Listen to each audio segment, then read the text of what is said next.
Now, of course, getting into my favorite musician of all. Oh, hold up. Wrong artist. My fault.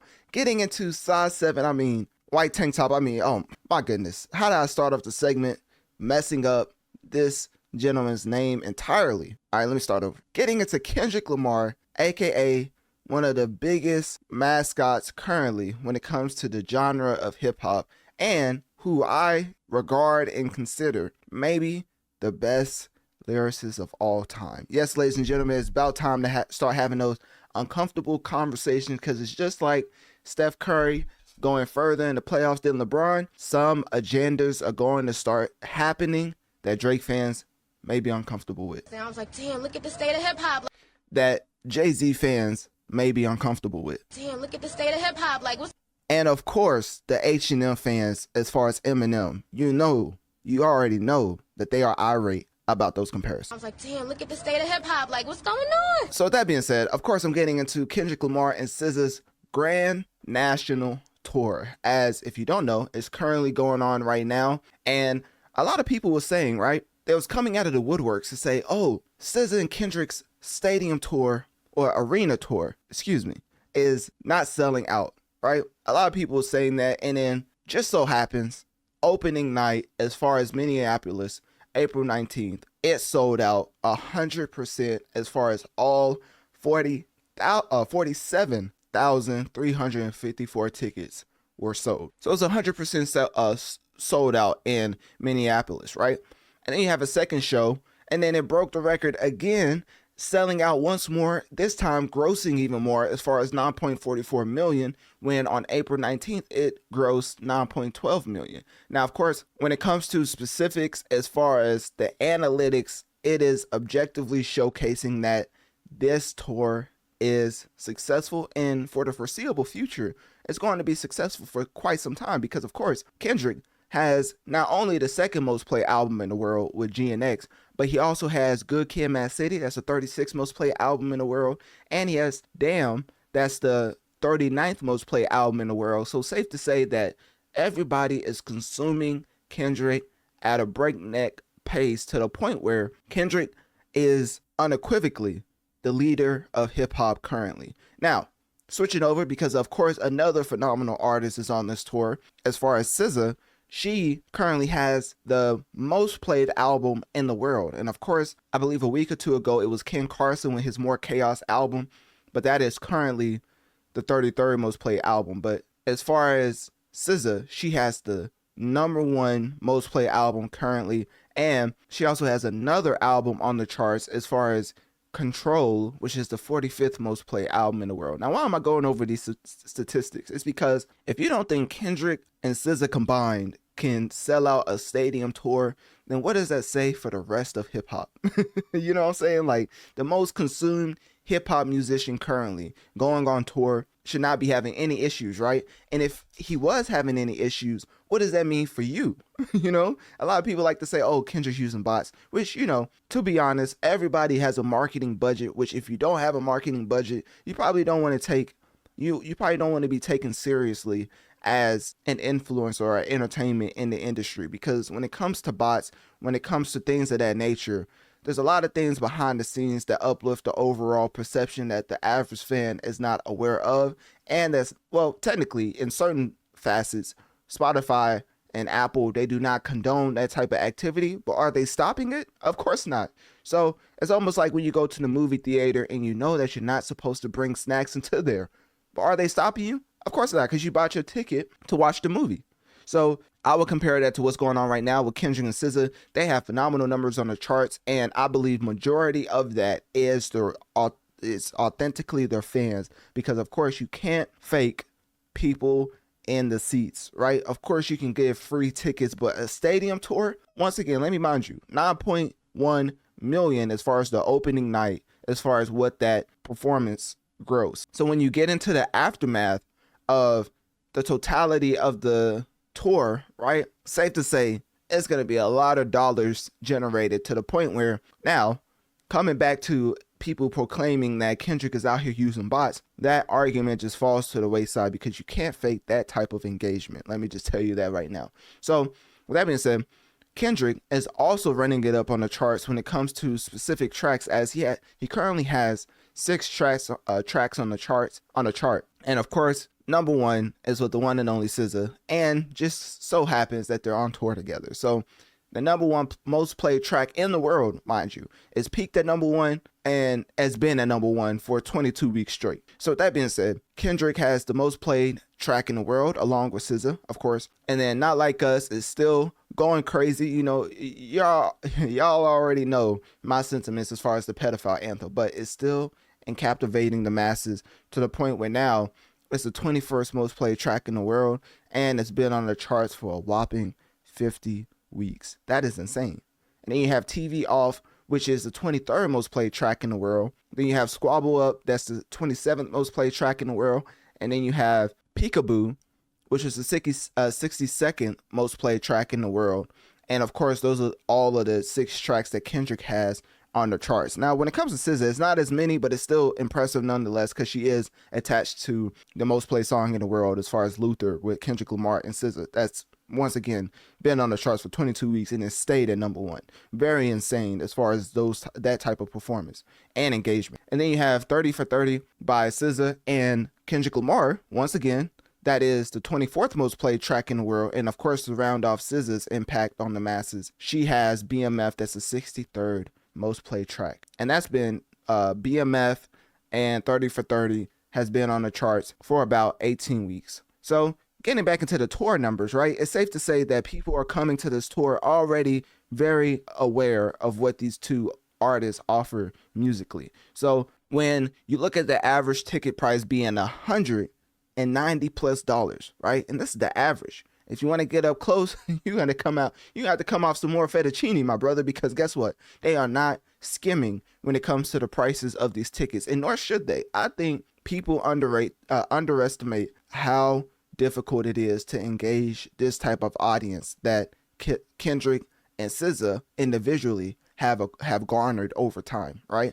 So now they are reaping the benefits and the overall getting the fruits of the labor delivered to them in the form of a successful arena tour. So there's a lot of great things I'm saying about Kendrick and SZA because they earned it. I don't think anybody should ever look at a hardworking individual in their respective craft and be like, you know what? I think that is easy. I don't think anybody should look at any craft, right?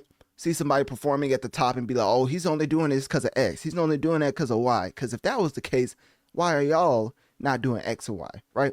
So anyways, those are just for the people who's talking about Kendrick having bots. And of course, you know, when it comes to the overall disrespect of the stadium tour, as far as them saying it wasn't going to sell out, just know that majority, if not all of the tour dates sold out. And if it didn't, it was like 97%, 99%, or close to 100%. But it wasn't like 50 to 60 like previous reports were saying.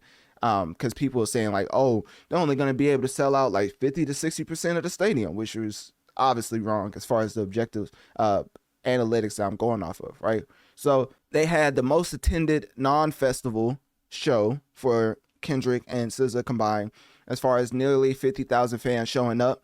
And if you didn't know, in totality, the tour goes across North America and Europe, and they have a total of 39 shows. And guess where else they're going as far as this tour? They're actually going to Canada. Now, I'm not gonna lie to you, there's gonna be some egregious things that happens whenever they go on tour and end up in Canada. I'm not gonna say what's gonna happen, but all I'm gonna say is hopefully Chubbs lets them make it, because it would be a shame if anything happens at the Canada show. Because Kendrick's the first one to ever bring this up as far as Drake. What did he say? He said something like it's gonna be a last stop or something if you come to wherever. I think it was LA or something like that. He said it's gonna be a last stop. And that was pretty aggressive, right? I don't think Drake's ever said anything like that, but of course, like I covered, when did I cover this? So if you didn't know, Hands, Feet, and Elbows was put on Rick Ross's security team.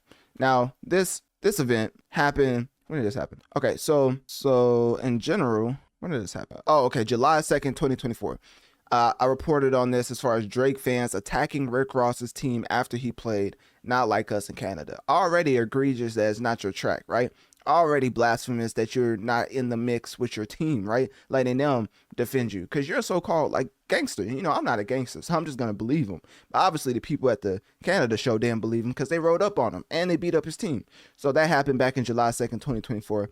And then, of course, when it comes to that, there's another thing that happened, right? There was I don't know if this pulls up. So I don't think I reported on this. I think I probably talked about it when I talked about Rick Ross getting beat up by his team. But Rick Ross plane landing. All right, so Rick Ross's private jet landing gear is stuck after involvement in DFW private jet crash, right? So Rick Ross jet had complications to the point where it had to crash in Dallas. Now, where was he coming from? I'm gonna let y'all figure that out. Actually, I'm not gonna let y'all figure it out. I'm gonna let y'all know. That man was coming from Canada. So, you know, there's a lot of things that's just very spooky when it comes to the power of certain individuals from that specific country. So that being said, let's get into the rest of these analytics as far as the tour date, because there's really not too much to get into. I just really wanted to uplift Kendrick and SZA, just showcasing how they are really spearheading the R&B and hip hop movement. It reminds me of when Jay-Z and R. Kelly went on tour, which y'all gonna think is blasphemous, but as far as numbers wise, this is essentially what that looks like. The top hip hop artist and the top R&B act literally on the same exact stadium tour worldwide, North American and Europe, right? So if you think of R. Kelly and Jay-Z back in that day, Jay-Z was the top rapper engagement wise, and R. Kelly was the top R&B act engagement wise. Same exact thing going on right now. So I think it's a one in a lifetime type of opportunity as far as Kendrick and SZA going on tour, because you get to have two phenomenal artists for the price of one. But that price is pretty hefty. As you know, they're charging around 190 plus as far as what the average ticket prices are going for. But when it comes to the show, right, a lot of people want to know what's happening in the show. What does the show look like? Well, I got you covered. Analytic Dreamz video on Spotify to see the video along with the audio. And of course, when it comes to the show, they combined perform 52 tracks. It's 2.5 hours of their set list. And Kendrick and SZA alternate every 5 to 7 songs for each respective fan base, right? So Kendrick comes on, get 5 songs. SZA comes on, get 5 to 7. And they do that all the way up until the 52 song track listing that's out right now as far as the tour. Now, of course, it changes, so I'm not going to put it up to like get your hopes up thinking you're going to hear a specific song. Or maybe they change up the entire set list for certain regions, right? Because, you know, there's data and analytics that exist to pinpoint what those specific regions like as far as from those particular musicians. So they're probably going off that. So you never know if it'll change. But of course, they're going to play the classics, like Kendrick's going to play the Pedophile Anthem. SZA's going to perform something off of Control. And, you know, the fans are going to like it. So anyways, that's basically how it goes. And they say it's a proper stadium tour, meaning they're using a lot of different theatrics to let you know that you definitely will get your money's worth as far as that the respective artists putting their effort forth as far as what you see on the stadium. I mean, if the Super Bowl halftime show showed you one thing, is that Kendrick and SZA's music alone is stadium quality. Kendrick's performance as far as on the stage and in this specific Grand National tour, he basically has a noir type of stage design, right? And then when SZA comes on, she has an insect and nature themed type of stage when she's performing. And then of course, when it comes to the visuals, I do have certain snippets from these shows, and just wanted to showcase how when they was going to when they started off their Grand National tour, they was pulling out all the stops. So this is essentially what you could assume you're going to get from the stadium tour. So anyway, so Analytic Dreamz video on Spotify to see the video along with the audio. I'm about to pull up the videos of this show right now. So let me see. Obviously, I can't play the audio because, you know, I'm not trying to get copyrighted. But anyways, as you can see right here, this man Kendrick is he has the baggiest pants imaginable. But, you know, he's showcasing, I think that's Mustard or whatever. I think he's playing TV off or something like that. But he's rocking the X chain. I saw this on social media. They was making a big deal about his chain. It is, the diamonds are dancing. I'm not gonna lie to you. The diamonds are doing a little two-step right now. So that's one image as far as his outfit on tour. And then, of course, you have the other one, which is this one. And this gives you more of a bird's eye view of what Kendrick looks like on the show. And As you could tell, I mean, I've seen a lot of dancers and choreography going on in his show, so this is probably just like the beginning portion of it. So this is him coming out, and he definitely has a hip hop type of outfit on, like the long sleeve white shirt and then the oversized pants and shirt. Look like he's out of a Ice Cube movie, but that's besides the point. So let's keep going. So then you have another scene where this is a bunch of flashing lights, right? And I think this is them rehearsal. Oh no, okay. So the first appearance, as far as a guest feature, was Playboy Carti. That's interesting. So of course, if you don't know, Good Credit, which let me see, Good Credit, is currently not on the charts. That's interesting. Okay, but Playboy Carti is on the charts, as he has 2 songs on the charts right now. As he has Timeless with The Weeknd. It's the 32nd most played track in the world, been on the charts for about 30 weeks. Then you have Rather Lie with The Weeknd. That's the 60th most played track in the world, and that's been on the charts for about 6 weeks. It's very interesting how the only songs on Playboy Carti's album to even still have a pulse on the Billboard charts is with The Weeknd. I mean, it goes back to my sentiment as far as what I was saying about Playboy Carti, but we're not going to reiterate that because, of course, I was completely wrong as far as in that element of thinking Playboy Carti couldn't put up numbers by himself, because, of course, he went number 1 to the point where I made him the cover of last episode, because, of course, when you affect the masses notoriously, pun intended, I think it should be acknowledged. And, I go off objective analytics, and Playboy Carti really had one of the more standout performances as far as a hip hop rollout, right? So it's interesting to me to see that his album is currently only having the Weeknd track charting as far as from IM Music. You would think the track with Kendrick would have a little bit more lasting power on the charts, but I guess not, because I'm trying to see, when did this come out? Not the deluxe edition. Let me see the original. So the original music album from Playboy Carti came out March 14th, and there's only 1 track remaining on the charts, and it's with The Weeknd. And you could go off of the familiarity as far as Timeless coming out before the album, and it's still the 32nd most played track in the world. So I'm not going to say The Weeknd is hard carrying Playboy Carti, because of course that'd be disrespectful. I'm just going to say it's very interesting how The Weeknd is attached to Playboy Carti's only tracks remaining on Billboard. Almost like The Weeknd's the GOAT. But anyways, let's keep going. So that being said, this is what Playboy Carti looks like. Kendrick brought him out, right? And as you can see, they got a whole lot of red aesthetic going on right here. And you can barely see that. I mean, I guess if you look at the screen, you can kind of see. Obviously, I'm not going to play the audio. You could assume they're playing Good Credit. And then this is more of a close-up of Carti on stage right here. And, Carti standing by Kendrick, you kind of realize that man is very short. There is no way that's Kendrick. And he's wearing but look at, that can't be Kendrick. There's no way. How tall is Playboy Carti? That man has to be like, either he's humongous, pause. See, that's the problem. Or Kendrick's just super short. Let me see. Playboy Carti's height. Oh, Playboy Carti 6'1". Yeah, that's very tall for a hip hop musician. Most of these artists are out here like Kai Cenat, and no shade to Kai Cenat. I'm just showcasing that he's a very tiny man, right? So Kendrick Lamar falls in that category as well. So that is insanity. Look at this. I thought that was an extra for a second. I thought I was watching an episode off Smurfs. Anyways, so with that being said, that's the first feature that he brought out as far as on the stadium tour. As far as Playboy Carti, I'm still stuck on this image. This man has boots on. Look at this. Those add at least 3 inches. Y'all can't see my cursor, but I'm hovering around his boots in the bottom right. That is at least 2 to 3 inches of elevation right there, and he's still short. Let me look up this man's height. It's all about the heart, and what they say is the heart in the dog, not the it's the I forget what they say. It's the I forget what the term is. Hold up. Let me look up Kendrick's height. Kendrick height. Oh my goodness, that man's 5'5". That's insane. All right. Let me find out this quote, because I think it pertains to Kendrick. Let me see. It's not the fight in the dog, the heart. I definitely messed that up. I'm trying to get that saying right, because that's how I feel like looking at this image. He raps so braggadocious and so aggressive, right? And you look at him in real life, next to like a 6'1" male, right? And that man is tiny. Anyways, it's not the size of the dog in the fight. It's the size of the fight in the dog. Sounds like, damn, look at the state of hip hop. What's going on? So, ladies and gentlemen, that's all I have to say about Kendrick's height. That just took me off. That basically threw me off like crazy. But anyways, with that being said, obviously that's what the Kendrick side of things looks like. I didn't look up the SZA side of things, but already I kind of explained a little bit of how her side of things look. She has more of an insect and nature theme staging. I know for this podcast, a lot of people enjoy every aspect of the music industry. So let's just say having Kendrick and SZA on the same stage alternating is a once in a lifetime type of opportunity, right? And with that being said, the Grand National Tour already being a historic success as far as them selling out their opening dates, right? Getting critical acclaim as far as the multiple albums on the charts, as far as the multiple tracks on the charts.